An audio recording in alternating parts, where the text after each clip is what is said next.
Talkapolis programming is sponsored in part by the Center for Advanced Dentistry, now serving the greater Nashville area.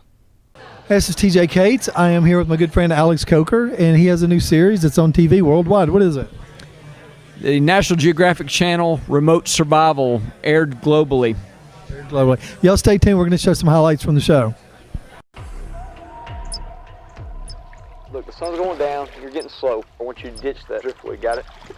Which driftwood? The stick or the bowl? The bowl. Get rid of it now? Go ahead and throw it down. Oh my God.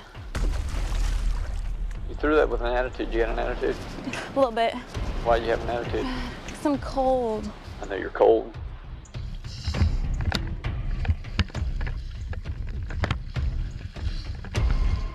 Last river crossing. All right, if you step it up fast, we can get to the other side before the tide comes up. So we get a fire build. Let's go. Fine. Ah.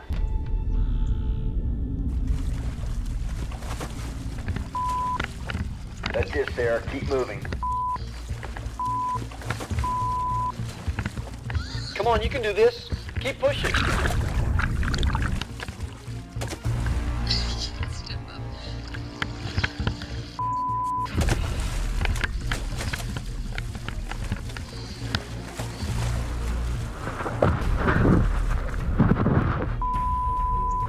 Don't slow down now.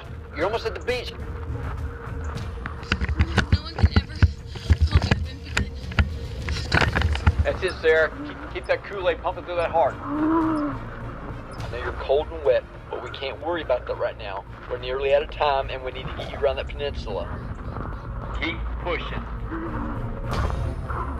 Keep moving. Keep that heart rate up. Keep it up.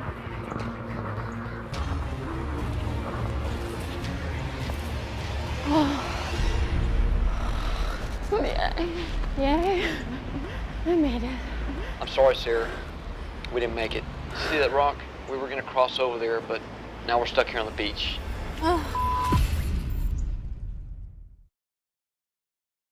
That's it, Sarah. Keep that Kool-Aid pumping through that heart. Get you past the high tide. Just keep pushing. Dig in deep. Let's go, Sarah.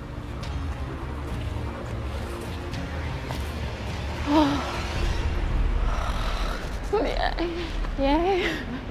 I made it. I'm sorry, Sarah. We didn't make it. Sarah, did you see that rock? We were going to cross over there, but now we're stuck here on the beach. Dude, you're doing it, man. You're doing it. Yes, sir. Like I said, I wouldn't have been able to do this without the help of you. Different film reels, helping me with editing and pushing me forward. You've definitely... I didn't push you forward out of an airplane. I didn't tell you that. What did you have, 8 jumps last week, like in one day? We try to get 3 or 4 jumps a day during the weekend. Yes, sir. It's a lot of fun. All right. How many, do you have like a safety harness when you jump on your, or is that just a myth? You get like a second, you get a backup? Yeah, you got a reserve there. I've got 44 jumps under my belt so far, and hoping to have another 50 by May if things go right. Have you ever had to grab your reserve harness? No, not yet. And I hope to God no. I thought maybe that would come up. It doesn't ever come up. There's been other people that have had to pull the reserve while I've been jumping, but I've been doing a lot of praying, and things have worked out for me. That's crazy. Those are mine. She found my sunglasses. Hey, and Jeff's going to put them on in his hair. Okay, let's talk about the show that you're on, man. I'm currently with the National Geographic channel. It's the show's called Remote Survival, and it's aired globally all over the world. I've seen my name in Arabic and German and everything else online. It's really cool when you Google Alex Coker, Remote Survival, and you see all these different things pop up. It's pretty exciting stuff. So let's talk about your background. Since you're 18, what all have you done? I mean, you've done a lot of things to prep for this. You didn't go to an audition to get picked up for the show. I mean, your background's extensive.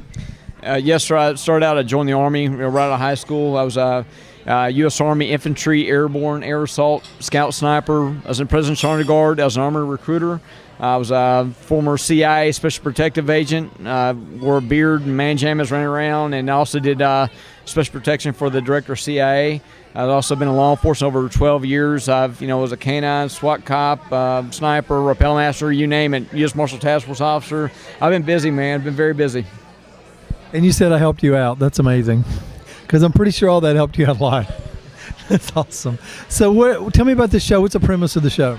Premise of the show is basically where I am guiding people through an earpiece, and I'm talking them through how to do different survival techniques along the way, trying to find food and water. Basically I'm teaching them how to find food and water, and I'm guiding them along the way, and all they have is just an earpiece and me giving them guidance and giving them the motivation and the courage to keep going forward. Do they have a background? What kind of backgrounds do they have? These guys have absolutely no backgrounds at all. No, they've had everything from a female yoga instructor to an NFL football player to a guy that was just a cook at a restaurant. Even had a fitness instructor guy. And some of the people, they just can't make it. They physically, mentally can't hack it, and they quit while they're out there. Luckily, they have us to fall on to get them out of those situations. Wow, that's crazy, man. So you've done some other reality TV shows. You've worked for History Channel 2, H2. I mean, you've done a lot of stuff. Now you're going out to California. You're filming a lot of this. Is that where they film everything at? We filmed a couple episodes in Washington State near Nia Bay on the Washington-Canadian border. We also filmed in Utah as well in the desolate deserts out there. And I'm telling you, there's absolutely no water out there. Unless you have a good survival background, you will die out there. What do you do if there's no water? I mean, you got to drink something.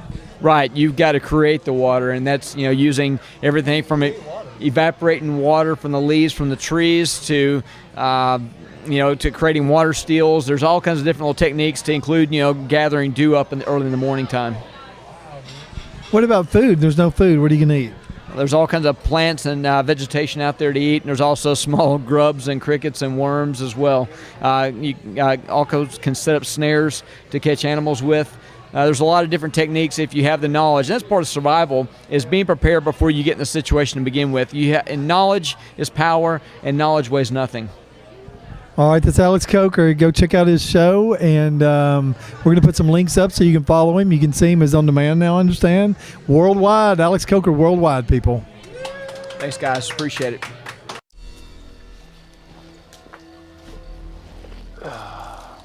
Mike, I've been trying to motivate you for 3 hours, and all you've managed to do is lay around, skip stones, and argue with me about a fire. And because you've wasted time with your griping and complaining, Guess what? It's dark. I'm not going to have you walk around out there and get hurt. You're stuck down here. Oh, Jesus. So you got to deal with the situation that you have at hand and make the best of it. Do you understand? I suggest you try sleeping under that cave so you have some cover for the night in case it rains. The only thing on my mind is the fact that there's water right there and I cannot drink it. And I don't want to sleep under that. It's scary. That is the scariest place I could ever imagine sleeping under. I know you have nyctophobia, or fear of the dark, but oftentimes it's just fear of the unknown. You came out here to challenge yourself in a survival situation. Unfortunately, darkness and the unknown are large parts of that.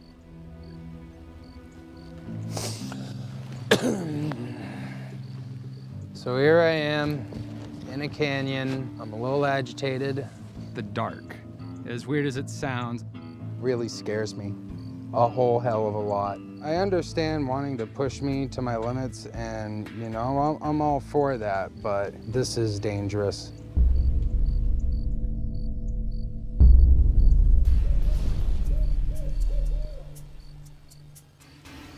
The hell is that? A lot of things go bump in the night there, Mike. Control your breathing and limit your movement to make yourself less detectable to the predators.